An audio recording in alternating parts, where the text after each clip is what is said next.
CS Murkomen is now reduced to incite the police against their civilians. And it's important to note that there are many police officers who don't buy that bullshit. And I like the courage with which some have taken to speak out and say, no, we are a police service, not a police force. Our duty is to serve. If you're not able to manage your politics, don't come to hide behind the police to do your dirty work. So that is what they're doing, trying to incite the police against their civilians. The police is a service, not a force. A service not to serve politicians, but a service to serve the civilian population, not the political class. Members of Parliament are laying this blame squarely on Rigathi Gachagua for, according to them, having sponsored this particular demonstration. That is their desire. They wish that Rigathi Gachagua is the face of this public demand for accountability, because they can deal with Rigathi Gachagua as a politician. He's not. The very fact that the people in their numbers independently are demanding for accountability is beyond the control of the legacy politicians. Their desire is to have a face in the ilk of Gachagua, who is a legacy politician, that they can now banter with, to reduce our demand for accountability to a political contestation between Gachagua and Ruto. No, it's not. But that is their desire. We can't fall for that. They are trying to force a face into the demand for accountability. There is no face. The face is every Kenyan you meet on the street.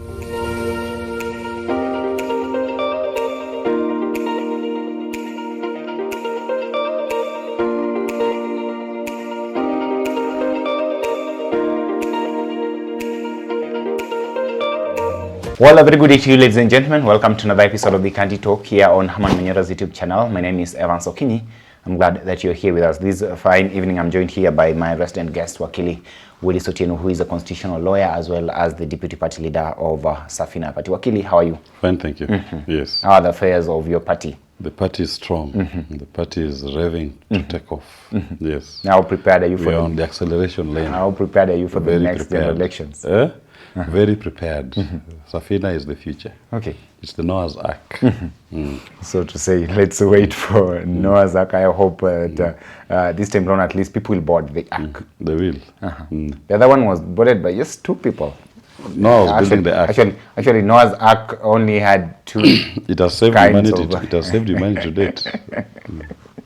Okay, let's wait and see what happens there. And Wakil, I want us to get serious here. In the aftermath of the commemoration of the Gen Z massacre, I want to call it that way. I hope I'm not wrong, because that is what happened in the year 2024 during that particular uprising. If you look at what happened at Parliament and all that blood that was shed therein, we are at this point. So many Kenyans are looking at the response of the government towards this particular event. We've seen a lot of blame games left, right, and center. And of course, Rigathi Gachagua has been drawn at the center of it. The government is actually refusing to take heed of what exactly took the young people to the streets. But at the same time, Kenyans are wondering, should CS Murkomen actually be still serving in this country as a public officer after those sentiments? Somebody who stands up and tells the police to use guns to kill anybody approaching a police station, does he deserve to even be in office?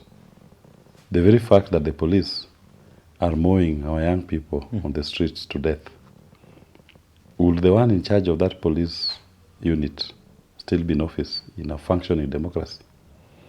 But CS Murkomen is now reduced to incite the police against their civilians. And it's important to note that there are many police officers who don't buy that bullshit. And I like the courage with which some have taken to speak out and say, no, we are a police service, not a police force. Our duty is to serve. If you're not able to manage your politics, don't come to hide behind the police to do your dirty work. So that is what they're doing, trying to incite the police against their civilians. The police is a service, not a force. A service not to serve politicians, but a service to serve the civilian population, not the political class. Okay. And if the politicians cannot manage their politics, if they are unable to deliver on their promises, if they are unable to deal with the economic pain of the people of Kenya, the answer is not to incite the police to take up arms to shoot civilians who are holding them to account. That is quite not in order. Because you cannot have a situation where somebody who holds a senior public position, maintained by taxpayers, Yes. inciting a police service that is meant to protect the people to use their guns against civilians. But that is Murkomen for you. He was never qualified in the first place. Neither can he qualify, even at this particular point. He should not have resigned. He should have been charged with criminal offenses. In fact, he's one of the people who bears the greatest responsibility for the abductions, the extrajudicial killings of our young people. And to Murkomen, we must tell him, with no fear or favor, that his name is etched in history to be memorized as an example to others in future. Because rest assured, Murkomen as a person will ultimately end up in the High Court, charged with the offense of murder. He will take ultimate responsibility for these killings. That is now his fate. He's spoken out publicly, endorsing the killings, and encouraging the police to use their firearms against civilians who approach police stations. That will lead to a criminal charge against him. He may think he's the CS today, but that office of CS has a time limit. He will leave that office and he will face the criminal charges. That is now his fate. Where we are today, everybody is defining their future. And they must be ready to live with their consequences. Murkomen has defined his future, and he must be ready to live with its consequences. One of them being an accused person to be charged with these offenses of murder. In his defense, he says that, look, first of all, he reminds the country that he's a lawyer. Secondly, he says here that he just reiterated what the law says and therefore did not commit any offense whatsoever. Show me that provision of the law that says anybody approaching a police station should be killed. Show me. Okay. Yeah. Then what do you make? So which kind of law is he practicing? Maybe another set of laws the legal from the one that we have. Because the laws that I have, that we practice, that Kenyans know of, there is no law that tells a policeman to shoot a Kenyan civilian who is approaching a police station. The only times when a police officer can use a firearm, it is only when in trying to stop an ongoing crime and the life of the officer or other civilians is in danger. Okay. And the use of the firearm should not be aimed to kill. The intention should be to neutralize, limit that threat.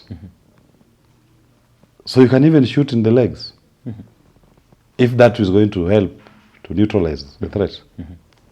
But when you have an unarmed civilian, even coming to a police station, what is the threat level that will warrant mowing him down? That's the question. And if there are other possible means of avoiding or stopping the threat that you're facing, then you use them. What of dispersing the crowd if it's a crowd? What of using crowd control methods which the police are trained on? Okay. He didn't tell them to mobilize their units to destabilize, to demobilize a crowd if it was a crowd approaching. He didn't tell them to use tear gas. He didn't tell them to use water cannons. He told them to use guns. Okay. So, which law is he practicing that allows that anybody approaching a police station, you shoot, you kill him? But this also brings a lot of question on whether the CS here, of course, Kipchumba Murkomen actually understands his role as a CS and its limitations, and where the line is drawn between how the ministry operates and the police service as well. But the main thing we must understand is this: legacy politicians have captured the police service, and they're trying to use that police service as a bastion to protect themselves from accountability. And that is why as Safina Party we are very clear. We must re-engineer the police service. It must be a service that is subject to civilian control and oversight. Let civilians elect their local committees for every police station. Let civilians be able to elect an OCPD in every police division who is accountable and answerable to them. As it is, as it is now, the civilians, the police, are only answerable and accountable to legacy politicians in office. That is why legacy politicians can casually walk into a police station and say, go and kill those civilians when they approach your police station. That's bullshit. Okay, so Kipchumba Murkomen says we have, in fact he said tume ambia polisi kwamba, so meaning we. Kenyans are asking you and who, so who are these we who've decided? The we can only be him and William Ruto. Yeah. Who is the one who bears the ultimate responsibility? Who is the one to whom people are demanding accountability? Okay. It's William Ruto. And whose servant is he? Who appointed to that office? It's William Ruto. So the we here can only refer to himself and William Ruto. It can't be anybody else. Ideally, who should be giving the orders to the police here? Why should the police be receiving orders from legacy politicians? They should be getting their orders from the Constitution and the law. That is where their structures require them to operate, within the confines of the Constitution and the law. Pure and simple. Okay. Then what is the role of the CS in charge of interior? Policy. Here? Okay. His role should ideally be policy only. But the police are captured by legacy politicians. Okay. That is why you see CSS have unfettered control over the police service. And they can give them directions and influence how they operate. The police is captured. So we must dismantle that organ. Remove it from control from legacy politicians or any politicians who will be in office. Give it back to the people. So it has to be a service that is answerable to the people. That even its oversight and control is in the hands of people's representatives, not legacy politicians. Exactly. I've seen a petition has been filed to have Murkomen and Professor Kithure Kindiki's names taken off the records of the role of advocates of this country. What do you make of that? Because the petitioner here is saying, look, these people have actually gone against the oath of office, as they say. Start from the oath that we all take as advocates. Yes. And that is why... What the oath that we took requires of advocates is to uphold the rule of law and to defend justice. Their conduct, by its nature, is not advancing the rule of law or defending justice.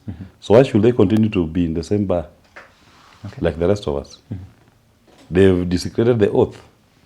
And the consequence of it should be they should be removed from that obligation. They are no longer upholding the oath of office that we took as advocates to serve the people of Kenya and to defend the rule of law. They are not doing that. So they should be disbarred. So are those statements evidentiary enough to have them? Are you doubting them? Taken off? No, are you doubting them? Not really. So if you're not doubting them, why should we look for more evidence? The facts are very clear. They've said it, they've not disowned it. The records are there. The oath is there. The terms of the oaths are known. Why should they continue to be in the same profession as the rest of us? When as we are busy defending the rule of law, them they are busy desecrating the rule of law. Why should we share the same public space? What's your general assessment of the last demonstrations that we had in this country? Look at what actually took place. That wanton destruction and theft of property, all those things that actually happened. And the country, especially the city here, almost descended into anarchy. And it seems that we are going in that particular direction. And this is what now the government is trying to come and control. What do you make of the government's response? Who caused the anarchy? The anarchy was not caused by demonstrators. For the longest time when demonstrators were out on the streets, there was nothing anarchical that you could talk about. Anybody who caused anarchy was a paid goon by the legacy politicians to try to paint the demonstrators in bad light. That was not the demonstrators. If demonstrators wanted to cause anarchy in the city, it could have started from early in the morning. And you could have seen that state of anarchy from the beginning. Why only late in the evening and into the night? It's the police who are causing the anarchy, giving the goons cover. And to whose benefit? This was the political script by the legacy politicians to try to give the demonstrators a bad name.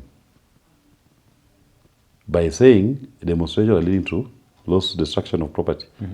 Whereas they are the ones who are sponsoring them. In fact, we must speak truth. I do believe even there were some people who are in police uniforms who are not police officers. And they were brought into this city to cause anarchy. Kamket had publicly said they are going to bring people from Pokot Has the DCI even invited him to write a statement? Did those people come? Were they part of the civilian population that was destroying property? Those are the questions. In fact, we didn't see Kamket invited by the DCI nor any other security officer in the country. But then at least he was given a platform in Parliament to answer for his sentiments on this. Parliament is not a prosecuting agency. And I will not be wrong if I have to assume that the people Kamket promised to bring to Nairobi are the part of the people who are causing the mayhem that we witness in the city. Trying to incite the general peaceful demonstrators to engage in similar acts. So we must say it for what it is. Members of Parliament are laying this blame squarely on Rigathi Gachagua for, according to them, having sponsored this particular demonstration. That is their desire. They wish that Rigathi Gachagua is the face of this public demand for accountability, because they can deal with Rigathi Gachagua as a politician. He's not. The very fact that the people in their numbers independently are demanding for accountability is beyond the control of the legacy politicians.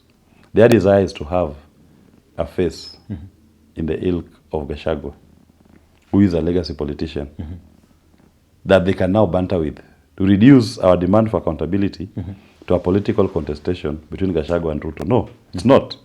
But that is their desire. We can't fall for that. They are trying to force a face into the demand for accountability. There is no face. The face is every Kenyan you meet on the street. Independently demanding for accountability and good governance. And saying it's time for economic liberation. We are in an economic revolution in this country.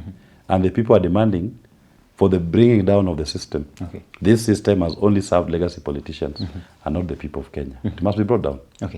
So we're here talking about economic liberation and what actually made the young people go to the streets, but that has not been talked about by the government. In fact, for them, they're now pursuing. They have no solution. So the legacy politicians' response is going to be divide you into tribes, divide you into political parties. Then now you reduce the demand for accountability. You remove the spotlight from them. But this is something that is beyond a tribe. It is beyond a political party. This is about the people. It's about the common good. Irrespective of which political party or which tribe you belong to. The demand for a just society serves everybody, irrespective of their status.